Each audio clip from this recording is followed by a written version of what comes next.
I'm going to go spend some time with an old classic, the Bhagavad Gita. I'm actually reading about it in Narada's Way of Divine Love by Swami Prabhavananda. Brilliant book if you haven't read it. Anyway, he quotes a nice few scriptures from the Bhagavad Gita, and I think over the next few days I'll break this up into a couple of talks, but I'm going to read the whole paragraph here today. I'll put the reference down below in the video description.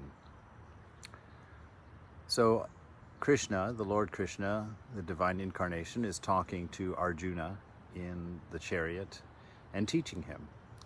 And he says to Arjuna, who's also known as the son of Kunti in this little bit here, "Learn from me now, O son of Kunti, how man made perfect is one with Brahman, the goal of wisdom.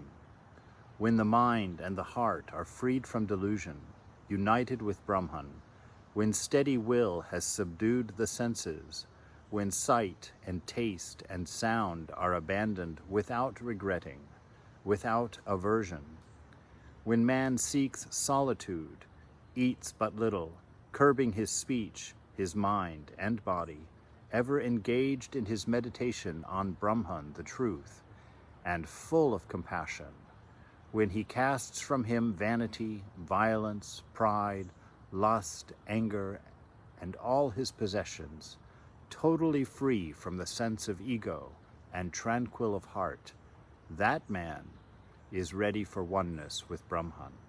And he who dwells united with Brahman, calm in mind, not grieving, not craving, regarding all men with equal acceptance, he loves me most dearly." If that isn't a description of exactly what we want to be, I don't know what is. Just absolutely lovely. You know, in the Buddhist scriptures, they talk about really all we're trying to learn to do is how to be ourselves, how to be what we are, how to freely express what we are. All of these ideas of delusions and attachments and ideation and conceptions and misconceptions, all of those just words for things that get in the way of us being ourselves, being ourself, as it were. He says here in this very beginning, he says, "Learn from me now, O son of Kunti, how man made perfect is one with Brahman." So us in our highest ideal are the divine itself. Lots of implications in that. That means your will and the divine will ultimately are the same. So if they aren't the same, that's an easy way to measure the gap. If they aren't the same, if you can't see the perfection in this moment, because this moment is the divine will. You see, divine will has a very interesting aspect to it, in that isness and divine will are synonymous. Because if there's a will in the mind of the divine, it is. There's no need for him to wait or arrange or fix or plan or make it come about. Boom, it is.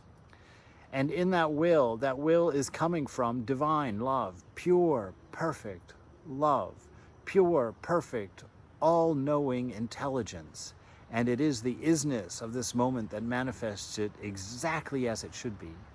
And so to know that will, to be that will, to unite with that will, is to be what we are in our essence. The greatest joy and the greatest happiness comes from that. Not just happiness and joy. I mean, we're talking ecstatic, below the senses, overload the mind.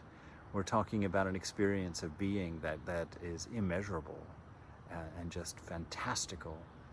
So this idea of being one with Brahman, when the mind and the heart are freed from delusion, freed from bondage, freed from these limits, these smallnesses, these little needs of an ego within a mind, the need to be treated this way, to be talked to that way, to be respected properly, to be appreciated properly, to all of these needs that are going on inside, these measurements of ourself constantly being affected on the world around us. And the body needs to be cleaned, it needs to be bathed, it needs to be, pampered, it needs to be fed, it needs to be, picked up after, it needs to be rested.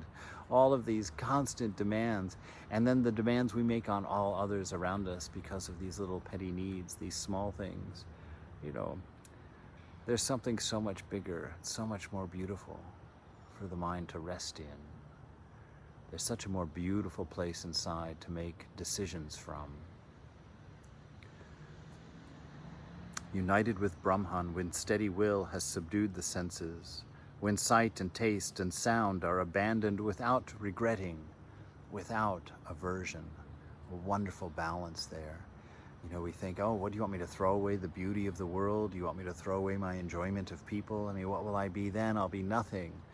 No, there's no regretting, because you will understand the fulfillment behind the things that the world represents to you. You'll understand beauty from within and why it manifests outside of you, why something is beautiful. You'll know intrinsically that it's because of the nature of the self, and you'll be engaged in that. It's not wistfully throwing it away, feeling loss at having thrown it away. No. It's knowing that you are in an ocean of enjoyment. You are in an ocean of beauty. There's no need to hold on to the trinkets, to the small little smidgens that your senses have afforded you over the years. And with no aversion. So it's not done as a practice like, I don't want to see that, I don't want to look at that, blah, blah, blah. That might be a temporary part on the path, but it is by no means the ideal, no means by where we're going to go. To be in that space, there is no aversion. There's no resisting anything. All things are perfect. When you see the two sides of the coin simultaneously, there's no need to break one into right and one into wrong, one into vice, one into virtue, one into love, one into hate. All of that is because we're standing at a vantage point that breaks everything into two. To find this unity inside, to find this oneness inside, means to see both sides of the coin necessarily at the same time, as love alone, as intelligence alone.